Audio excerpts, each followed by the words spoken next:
dada yageze ahantu abaganga baramwirukana baramubwira ati niba mufite ubushobozi bwo kujya mu Buhinde cyangwa se muri Kenya mugende mumuvuzeyo. Yewe yarampamagaye nijoro arambwira ati papa kuko yari afite ikibyimba mu mutwe. Arambwira ati papa ati cya kibyimba cyamenetse. Ahantu yakuye dada niho nicaraga nkavuga ni mana wewe wampaye umwana w'umukobwa umwe kandi ugiye kumuntwara. Ubu koko urumva utabumpemukiye koko mana?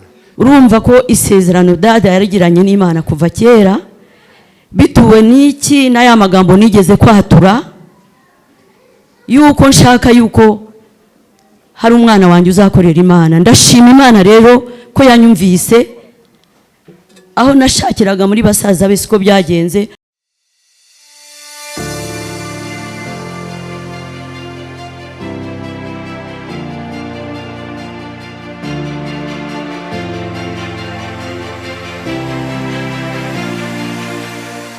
Ndi Pastor LEA Gahinda. Pastor LEA Gahinda. Uyu munsi twabonye mwasengewe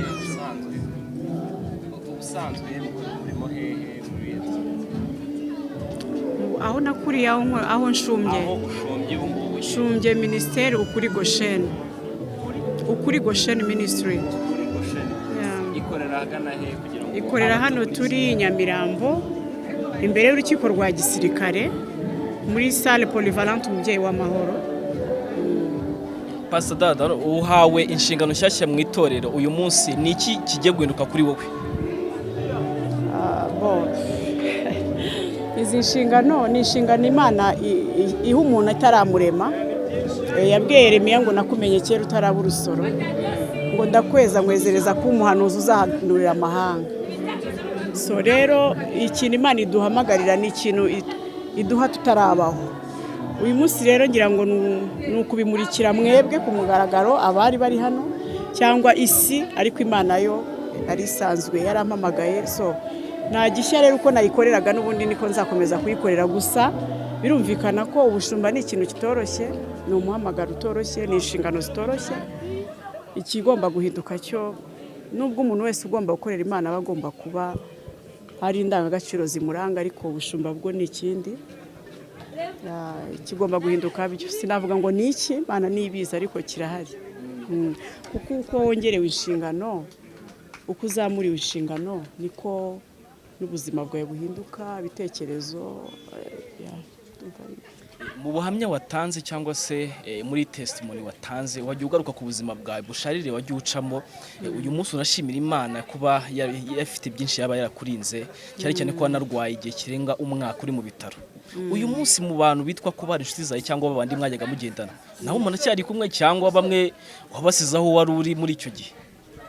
Oya, ntabwo navuga ko nabasize, baracyari inshuti zanjye. Ngira ngo ababahagarariye si bose bari bahari, ariko bari bahari nababeretse turacyari kumwe. Kuko ntago wajya mu bintu byiza ngo usige inshuti zawe, nazo hari izimaze gukizwa, nabwirije ubutumwa ndanaziyoboye hano muri ministeri Goshen. Hari n'izindi kandi burya agakiza ntabwo ari ikirahure dusangira nkuko twasangiraga ikirahure. Agakiza ni favor nabo, kuko tubibasengera tubibasabira, kuko twabonye ko ari byiza. Iyo favor ndabizi ko igihe cyabo nikigera Imana izayiba. Ubona ubuzima mwanyuzemo nkuko mwabivuze, baravuga ngo Imana ishaka gukoresha umuntu ibintu bikomeye ibanza kumunyuza ahakomeye ikamukomeza ngo azabone uko nawe akomeza abandi. Ubona bizagufasha iki muri iri vuga butumwa, dore yuko tubizi yuko iyo umuntu agiye nko kubwiriza abantu wenda bo mu kabari ndetse no mu bundi buryo butandukanye, rimwe na rimwe ashobora no kwisanisha nabo kugira ngo abone uburyo abazana. Wowe rero nk'umuntu wahanyuze, ufite uburyo wumva kuba ubaye umushumba none bigiye kugufasha noneho guhindurira benshi kugukiranuka bavuye ahariya nawe wahoze? Ikibazo cyawe ntabwo nyumvise neza. Nabajije ngo ubwo mwarimo mushimira Imana ndetse mwanatweretse bamwe mu bantu mwahoze musangira inzoga, birumvikana no ubuhamya gusangira inzoga zigerekeye. Okay, mwahoze musangira twari inshuti tubanye. Yego mubanye. Noneho umuntu yakwibaza rero kuba ubaye umushumba ubona ari turufu ikomeye Imana igiye kugukoresha kugira ngo uhindurire benshi ku gukiranuka bitewe nuko nyine umuntu agomba kugira ishyaka ko n'inshuti ze zigomba kuyoboka inzira nawe yayobotse. Rega guhindurira benshi mu gukiranuka ntabwo ari iby'umushumba gusa, ni iby'umukristo wese. Yesu yabwiye abigishwa be ngo mugende muvuge ubutumwa bwiza ahantu hose kujya no ku mpera y'isi. So ntabwo ari iby'umushumba gusa, kandi n'ubundi nsanzwe mbikora kuva nanjye nyijijwe nahinduriye benshi mu gukiranuka. Ntabwo ari bigiye kuba ubu rero, ni inshingano z'umukristo wese. Reka tugushimire. Tutaragushimira nagira ngo tubwire gahunda mugira ahangaha amateraniro yanyu atangirira mu gihe cy'amasengesho, kugira ngo nibura hari bamwe bakozweho cyangwa bari bure interview kugira ngo bazajya babasha kwitabira amateraniro yanyu. Turakoze, tugira amateraniro ku munsi wa gatatu.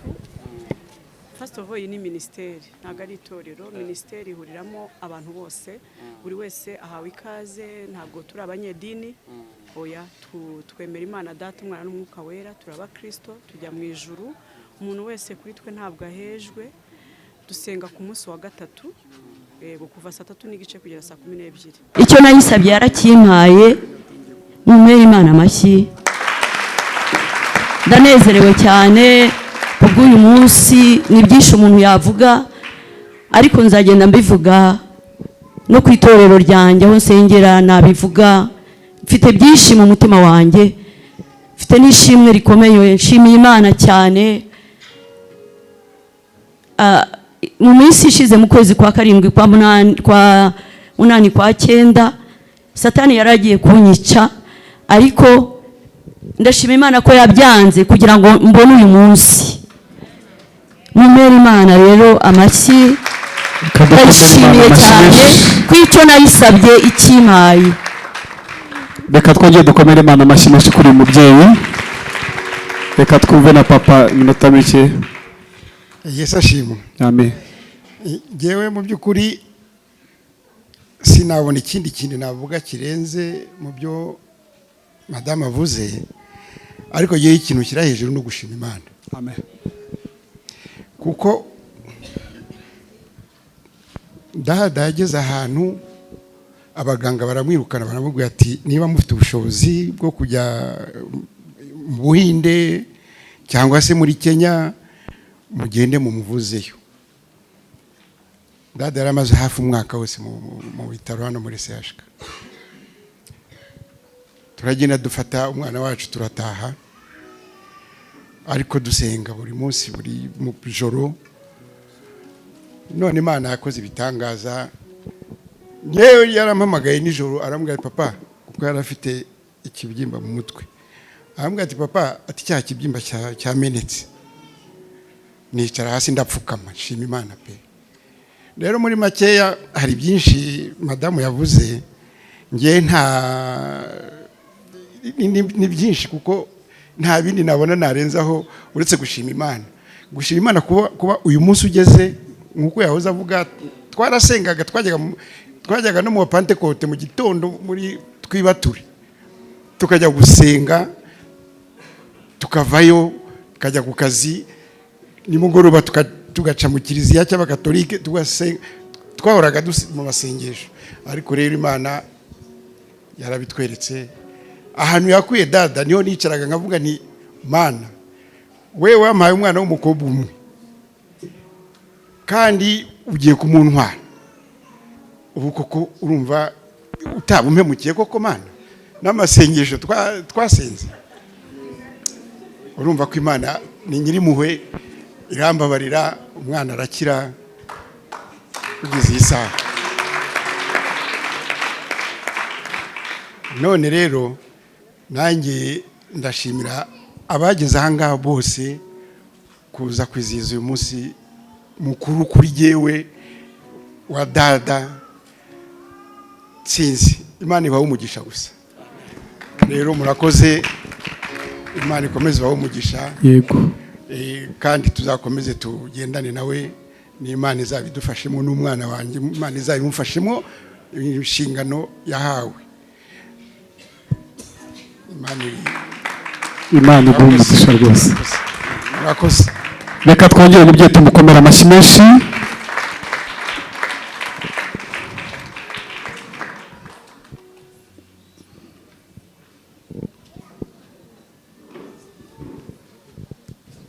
Reka rero mbabwire ukuntu tugiye kubigenza. Gahunda ninzihindura mu byumve gutyo ko nzihinduye gutya kugira ngo ibintu bigende neza. Kuko hano hari ibinyamakuru byinshi bishaka kugira ngo bihereze pasiteri interview. Ntabwo rero byaba byiza yuko abanyamakuru bagira ngo bagende batagize icyo bavugana nawe kubw'amasaha agiye hariya. None ikintu ugiye gusaba ni iki? Pasiteri Dada agiye kushimira izi televiziyo zahageze, noneho ikiri buze kuza gukurikiraho mu kanya tugiye kuza muri reception. Ngiye ndifuza ko abantu mwese mufite impano turazitanga muri reception. Nibyo byiza tubyumve gutyo, ntihagire ubabara nyuma yuko agiye gushimira zino televiziyo zahageze. Areta sokana n'ababishop, noneho bagiye gukuramo bino bishura by'icyubahiro. Noneho abandi mwese muri reception ndabaha muvuge, mubyine, muhanure uko mubishaka, nta kibazo rwose. Nuko bimeze.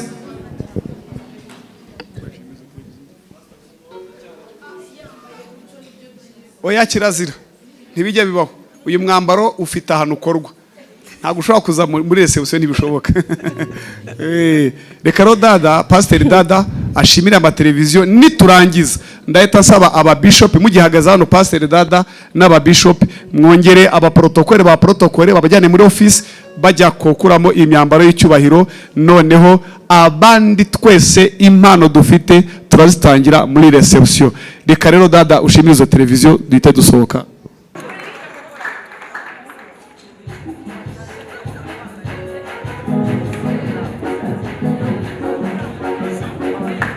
Reka dusabe ko